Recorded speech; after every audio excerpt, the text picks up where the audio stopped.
sœur Grace. Chapitre 1. I can never win with this body I live in. Bailey Starr. Paroles et secrets de Starr, le premier album du groupe de rock alternatif Bailey, que l'on pourrait traduire par avec un corps comme le mien, impossible de gagner. Toutes les notes sont de la traductrice.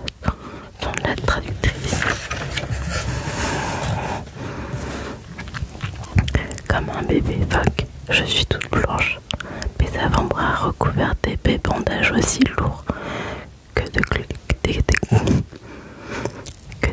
de golf. Désolée si j'ai du mal à articuler dans la vie de tous les jours. Mes cuisses sont bien emmaillotées elles aussi. De la gaze blanche dépasse sur mon short, mais l'infirmière va récupérer les objets trouvés. Comme une orpheline, je suis arrivée ici sans aucun vêtement. Comme une orpheline non malaisée, enveloppée dans un drap, sur la pelouse du région, trempée par la neige fondue.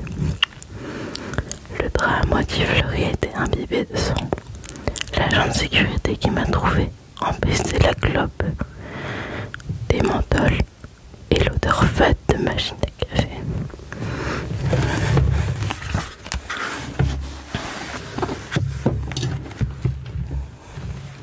C'est un peu plus facile comme ça.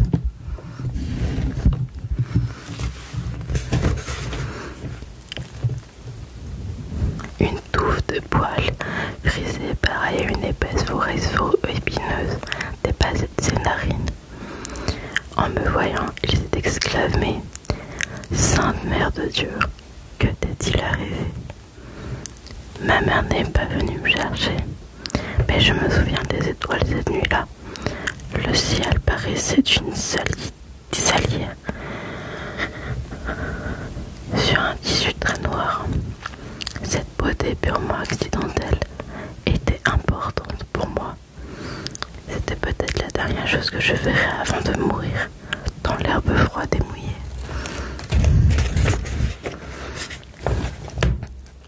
Les vieilles ici essaient de me faire parler. Elles veulent savoir qu'est-ce qui t'est arrivé, jolie poupée. Allez, mon chou, raconte-moi tout. Elles racontent toutes leurs histoires, tout le temps, tous les jours, à l'occasion des séances thérapie de groupe pendant les déjeuners, l'atelier de loisirs créatifs, le petit déjeuner, le dîner, ça s'arrête jamais. Les mots fusent, les mauvais souvenirs imposent de les arrêter. Leur histoire les dévore toutes crues.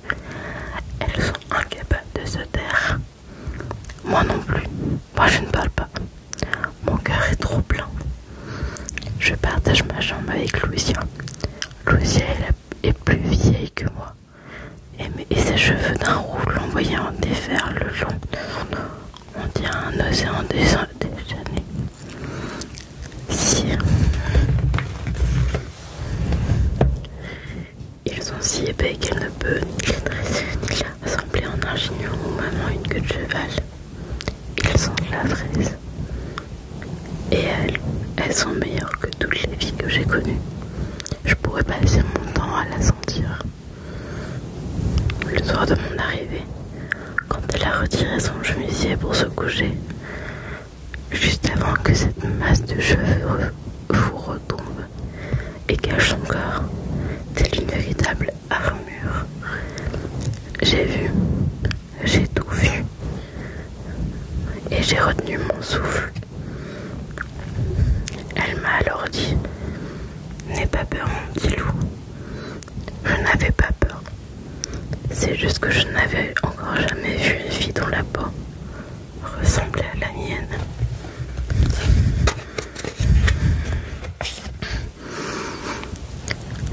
Chaque instant dédié à une activité particulière. On se lève à 6h du matin. On a 45 minutes pour boire un café tiède ou un jus de fruits coupé avec de l'eau.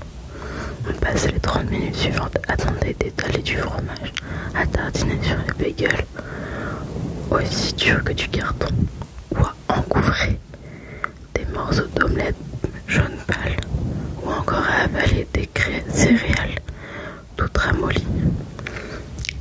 À 7h15, on peut se doucher dans nos chambres. Les douches n'ont pas de porte. Et je ne sais pas... Pardon. Et je ne sais pas... par quoi sont... Et je ne sais pas en quoi sont faits les miroirs, en tout cas pas en verre. Quand on se brosse les dents ou qu'on se coiffe, nos visages sont flous. Si on veut se raser les jambes, il faut le faire en présence d'une infirmière ou d'une aide souriante.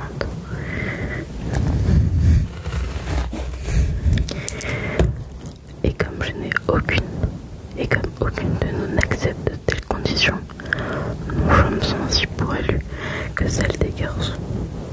Quand arrive 8h30, on se retrouve tout de suite.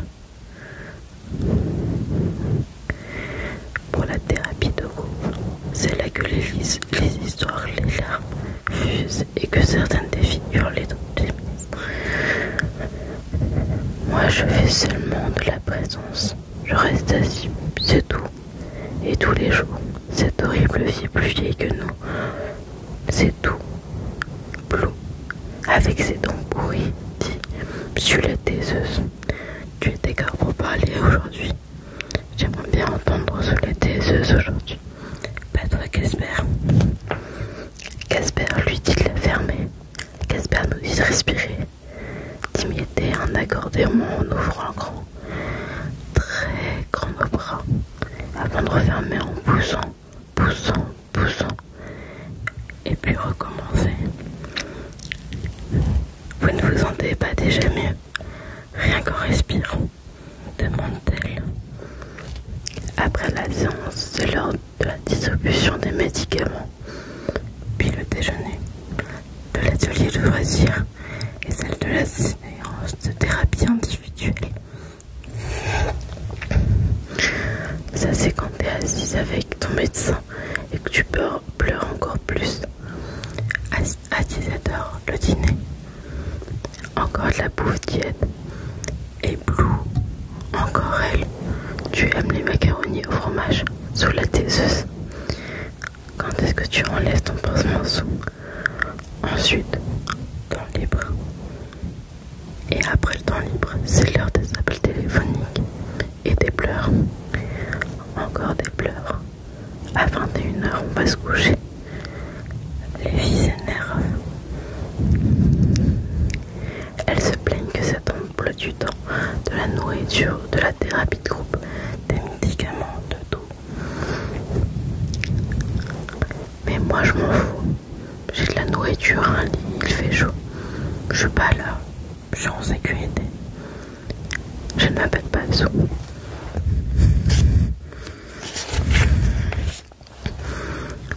Jen S.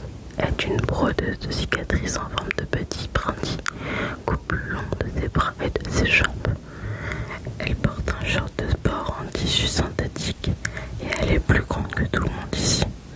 À part Doc Dooley, elle dribble avec un ballon invisible en arpentant le couloir bleu et beige dans un sens puis dans l'autre et fait semblant de lancer le ballon dans un panier. Francine, quant à elle, est un cousin aîné picle humain.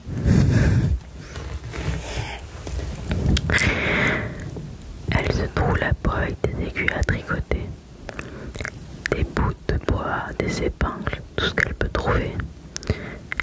Elle a les yeux en colère et elle crache par terre. Sacha est une grosse bonbonne d'eau. Elle pleure pendant la thérapie de groupe. Ne tarira jamais ses pleurs. Elle s'inflige des incisions selon la poignée. Selon la méthode classique de fine ligne rouge, pâle, affleure ses poignets. Elle se mutile qu'en surface.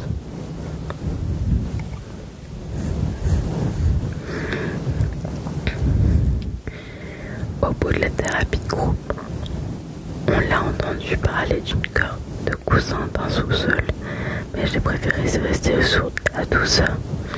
Et j'ai mis en route ma petite caisse, un vilain papa, des dents rongées par les infectes, des portes de blouse de grand-mère. Ces choses ont pu. Son cas est si compliqué qu'il est impossible de suivre. Ses cicatrices sont antérieures. Je ne sais pas pourquoi elle est ici, avec nous, mais le fait qu'elle y est au réfectoire, elle se barbouille le visage de purée. Parfois elle vomit sans raison, et même quand elle se tient tranquille, on sait qu'il se passe beaucoup de choses dans son corps, et que ce n'est rien de bien. J'ai connu des gens comme elle. Je ne préfère pas l'approcher.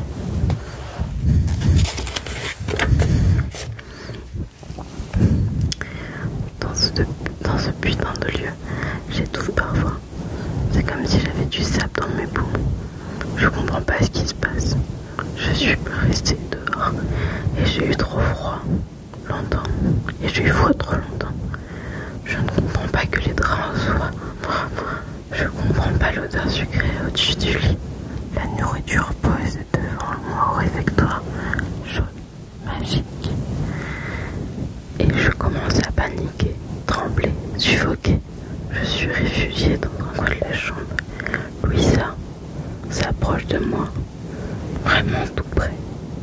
Elle me souffle son haleine mentoleuse dans le nez. Elle prend gentiment mon visage dans ses mains. Et même ça me fait tressaillir. Et même ça me fait tressaillir. Ça y est, elle dit, petit loup, ici, tu es en famille. La nuit, la chambre est trop paisible. Je me promène donc dans les couloirs. La poitrine me fait mal. Je marche lentement. Tout est trop silencieux.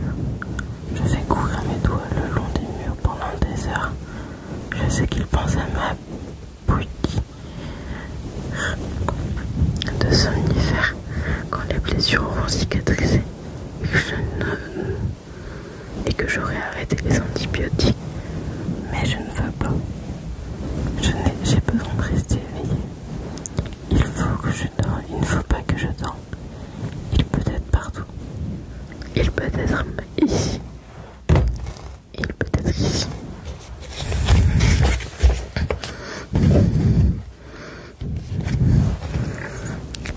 On pourrait dire de Louisa qu'elle est la reine. Elle est ici depuis toujours. Elle me raconte, putain, c'est moi qui suis arrivée ici la première, à l'époque où ils ont ouvert le centre.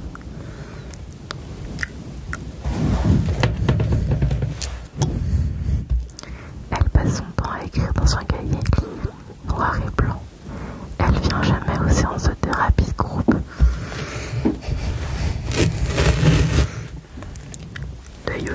Elle vient jamais aux séances de thérapie de groupe. Ici, la plupart des filles portent des pantalons et des t-shirts de yoga, des vêtements uniformes. Mais Louisa, elle s'habille avec soin tous les jours. Un collant noir, des chaussures plates, vernis, des robes vintage, années 1940. Et elle est toujours coiffée, avec extravagance. Elle a des valises entières remplies de foulards, de chemises de nuit, vaporeuses, de crème de beauté et de tubes de rouge à lèvres carmin. On dirait que Louisa est ici en visite, mais sans avoir aucune envie de repartir.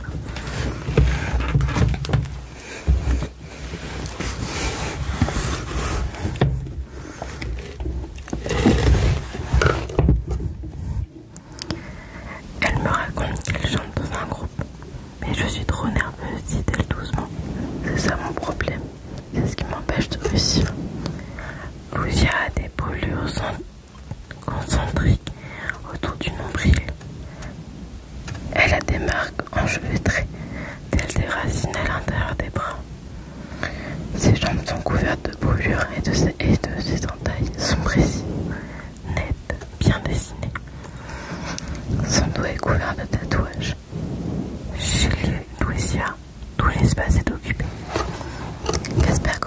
chaque séance de thérapie de groupe, les mêmes exercices. Faire l'accordéon, respirer, allonger son cou, se pencher pour toucher ses orteils. Casper est minuscule et toute ronde. Elle porte des sabots avec des talons magiques qui font pas de bruit. Tous les autres médecins ici portent des chaussures à bout de pointus dont les talons martèlent le sol et font du bruit, même sur la moquette. Elle a une boîte très pâle. Ses yeux sont énormes, ronds et très bleus. Elle est toute rondeur. Elle est en toute rondeur. Rien de tranchant chez elle. Elle embrasse la salle du regard et nous sourit gentiment. Elle dit: votre boulot ici, c'est vous. Vous êtes toutes ici pour aller mieux, n'est-ce pas? Ce qui veut dire, en attendant, vous êtes toutes dans un état merdique. Mais ça, nous le savions déjà.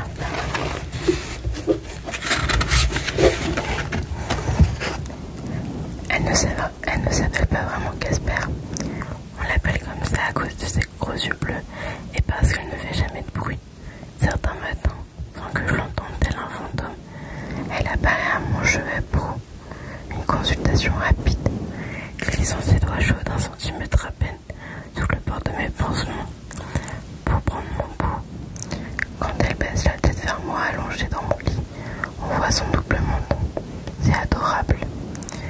Et parfois, là encore, sans faire de bruit, tel un fantôme, elle apparaît derrière moi dans les couloirs. Et quand, surprise, je me retourne, elle me demande en souriant: comment tu vas? Elle a un immense aquarium dans son bureau, avec une grosse tortue qui se déplace lentement, qui pagaie encore et avance à peine. Je passe mon temps à regarder cette pauvre conne de tortue. Je pourrais la regarder pendant des heures, des jours. Je la trouve si patiente, esquive, mais pour rien. Car ce n'est pas comme si elle allait bientôt sortir de ce putain d'aquarium, n'est-ce pas? Et Casper me regarde regarder la tortue.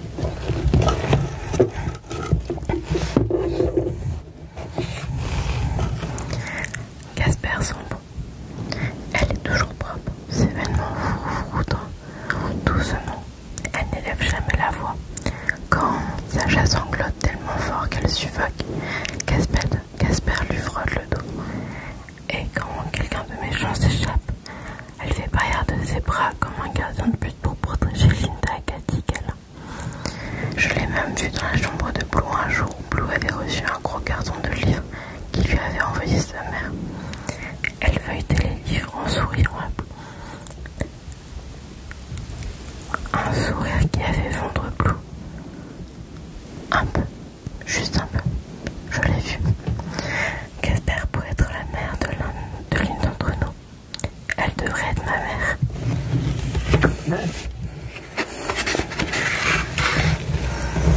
Nous ne sommes jamais dans le noir. Dans toutes les chambres de petites lumières, encastrées dans les murs s'allument avec l'inclin à 16h pour s'étendre toujours avec un cling à 6h du matin. Ce sont les petits sauts, mais de forte intensité.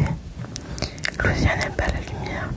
Nous avons des rideaux, tissus rêches et tous les soirs, avant de se coucher, elle s'assure que de les... Pardon.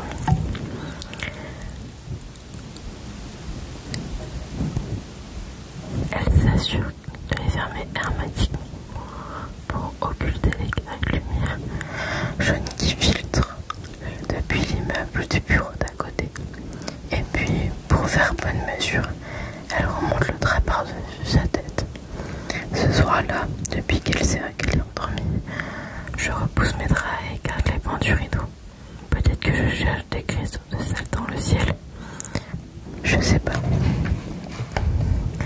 Je pisse dans la cuvette des toilettes en métal en regardant Lucia, une voix silencieuse sous l'épaisse couche de couverture. Dans le miroir encore bizarre, mes cheveux ressemblent à des serpents. Ils sont tellement emmêlés, pleins de nœuds, qu'on dirait des tresses. J'y passe les doigts. Ils sentent encore la terre, le ciment, le granier, la poussière et l'odeur me donnent la nausée. Je suis ici depuis combien de temps? Je me réveille de quelque chose. Je reviens de quelque part. Un monde obscur.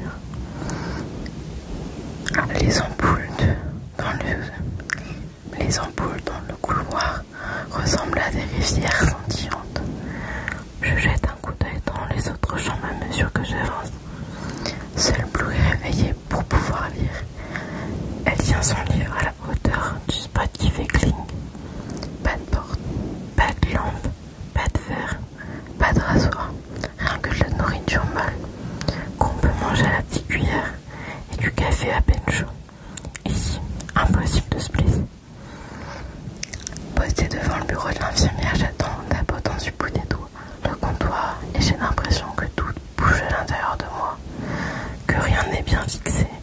Je vais tenter la petite sonnette qui résonne affreusement dans le hall désert. Barbero arrive, la bouche pleine de quelque chose de croustillant. En me voyant, il fronce les sourcils. Barbero est un ancien lutteur, vaguement. Non, pardon. Barbero est un ancien lutteur au cou épais et vient de Menominee, Michigan. Il sent encore vaguement la pommade et la magnésie. Il aime que les jolies filles. Je sais qu'à Genèse est très jolie, avec ses longues jambes et son nez parsemé de taches de rousseur. Il est tout le temps en train de lui sourire. D'ailleurs, elle est la seule ici à qui il sourit. Il met ses pieds sur le bureau, engouffre une poignée de chips dans sa bouche. Et toi, fait-il en crachotant des postillons salés sur sa blouse bleue. Qu'est-ce que tu viens m'emmerder à une heure pareille? J'attrape un tas de post-it et un stylo posé sur le comptoir et j'écris de toute vitesse. Je lève le post-it à la hauteur de ses yeux. Je suis là depuis combien de temps? Il regarde le post-it et secoue la tête. Devine. J'écris non. Dis-moi. Impossible, je suis la têteuse. Barbero froisse le sac de chips et balance la poubelle. Il va falloir que tu ouvres ta putain de petite bouche et que tu parles comme une grande. Barbero pense que j'ai peur de lui, ce qui n'est pas le cas. Je n'ai peur que d'une seule personne. Quelqu'un qui est loin, de l'autre côté du fleuve, et qui ne peut pas venir me chercher ici. Tout du moins, je ne pense pas qu'il puisse venir ici. Un autre post-it, dis-le-moi, allez, espèce de crétin. Mes mains tremblent un peu quand je lui montre le papier.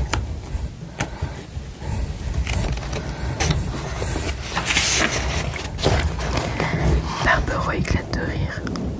Des morceaux de chips engoncés entre ses dents. Des étoiles dansent dans mes yeux. Ma musique interne est de plus en plus forte. Je m'éloigne alors du poste de l'infirmier. Ma peau est comme engourdie. J'aimerais respirer, comme le dit Casper, mais je ne peux pas. Ça ne marche pas. Pas avec moi. Pas quand je suis en colère et que la musique a démarré. Soudain, ma peau cesse d'être comme engourdie.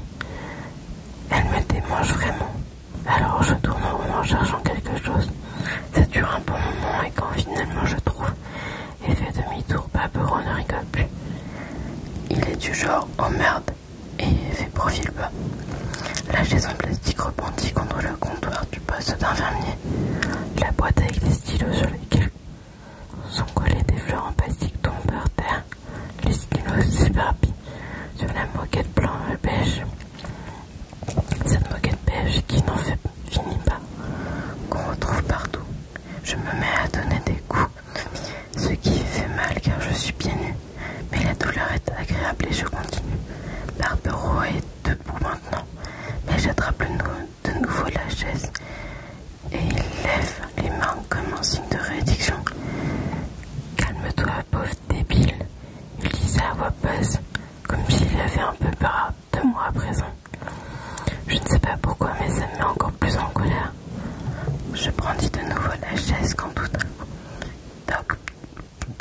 se pointe. Si j'étais su Casper, elle ne le montre pas. Elle me regarde juste. Regardez la tortue et la tortue fait ce qu'il a à faire. J'aimerais être comme elle, sous l'eau, sans rien dire. Et personne dans les parages. C'est une vie sacrément paisible qui mène cette tortue. Pour répondre à la question que tu as posée à Bruce cette nuit, tu es ici, au Greely Center depuis 6 jours. Tu as été soigné à l'hôpital et gardé en observatoire pendant une semaine avant d'être transféré ici. Tu savais que tu avais eu une pneumonie. En fait, tu l'as toujours, mais les antibiotiques devraient t'aider. Dit Casper. Elle attrape un truc volumineux dans l'un de ses tiroirs et fait glisser vers moi. C'est l'un des éphémérides du bureau. Je ne suis pas sûre que je suis censée y voir. Mais je comprends en regardant en haut de la page ce que j'ai sous les yeux. Avril. Nous sommes mi-avril. Casper ajoute, tu as raté les fêtes de Pâques à Greely. Tu étais un peu dans les vapes et tu n'as pas mangé grand-chose. En fait, on peut pas sérieusement avoir un lapin géant bondissant partout dans un service psychiatrique, n'est-ce pas? Elle sourit. Désolée, c'est un pseudo-humour de thérapeute. Mais nous avons organisé une chasse pour Thanksgiving. On fait beaucoup mieux. De la dinde trop sèche et de la sauce pleine de grumeaux. On s'amuse bien. Je sais qu'elle essaie de me remonter en m'encourageant à parler. Je tourne légèrement la tête vers elle, mais dès que mon regard croise le sien, j'ai les larmes aux yeux et reporte vite mon attention sur la tortue. C'est comme si je venais de me réveiller tout en replongeant dans le noir. Casper se penche vers moi. Tu te souviens pas d'être allé à Région Hôpital? Je me souviens de l'agent de sécurité et de la touffe de poils dans mes narines. Je me souviens des lampes au-dessus de moi, aussi aveuglantes que la lumière du soleil, et des pipes qui ne cessent jamais. Je me souviens d'avoir eu envie de défendre dès qu'on a posé les mains sur moi. Quand on a découpé mes vêtements et mes bottes, je me souviens de mes poumons qui paraissent si lourds comme si j'étais rempli de eau. Je me souviens bien d'avoir eu très peur de Franck, le salopard, apparaissent dans l'encadrement de la porte pour me ramener à cette house, dans la chambre où les filles pleurent. Je me souviens avoir pleuré. Je me souviens avoir éclaboussé de vomi les chaussures de l'infirmière et son visage impassible, comme si ça lui arrivait tout le temps. J'ai alors eu envie de lui demander pardon avec des yeux, car je n'avais pas le mot pour le dire, mais son visage là encore est resté impassible. Et après, plus rien. Rien. Jusqu'à Lucia. Ça n'a pas d'importance si tu n'arrives pas à te souvenir. Notre subconscient est particulièrement malin. Parfois il sait quand nous emmener loin, là où nous sommes, comme pour dire comme pour nous protéger. J'espère que tu comprends ce que je veux dire, dit Casper. J'aimerais savoir comment lui expliquer que mon subconscient ne fonctionne pas, car il ne m'a jamais emmené loin avec quand Franck le salopard m'a menacé et quand cet homme a essayé de me faire du mal dans le passage souterrain. Mon gros orteil est cassé et me lance sous la tête à l'intérieur de cet étrange bottillon en plate que m'a posé Doc Dolé. Maintenant, quand je marche, j'ai l'air d'une vraie taille. J'ai non seulement les chevilles en bataille, et un hydrosaut, les bras emmaillotés et les jambes bandées. On dirait un club de golf. Mais en plus, je boite. Que va-t-il m'arriver?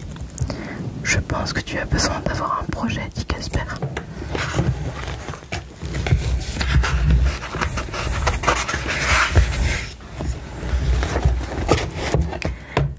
Ce n'est pas vrai que j'aimerais ressembler à la tortue et être seule. Ce qui est vrai, c'est que j'aimerais qu'elle y revienne. Mais elle ne pourra jamais revenir, plus jamais. En tout cas, pas comme avant. Et c'est du vrai mec qui est Tommy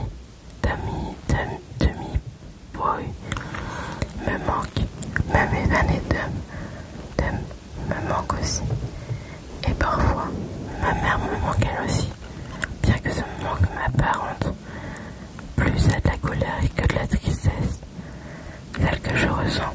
pense à Ellie.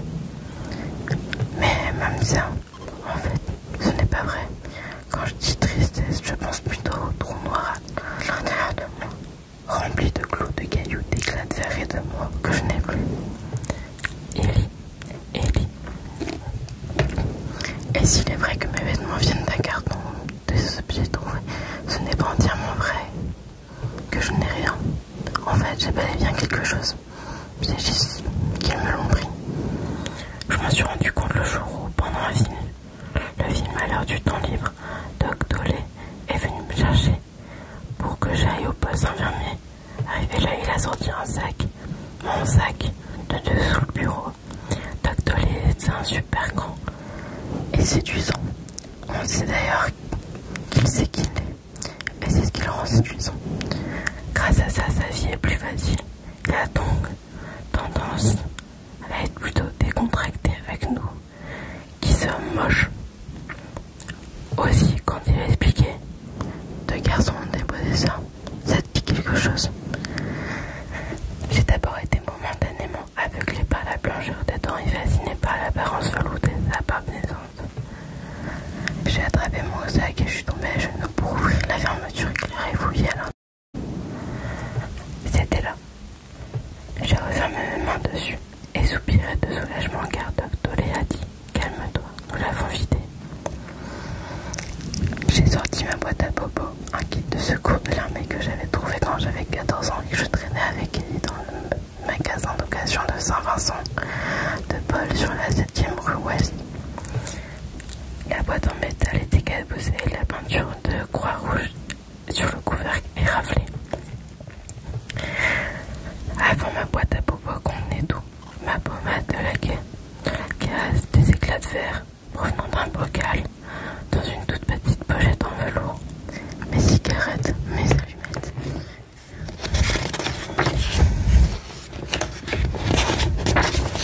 Et mon briquet, des boutons, des bracelets, des photos enveloppées dans du tissu. La boîte n'avait aucun bruit quand je l'ai secouée.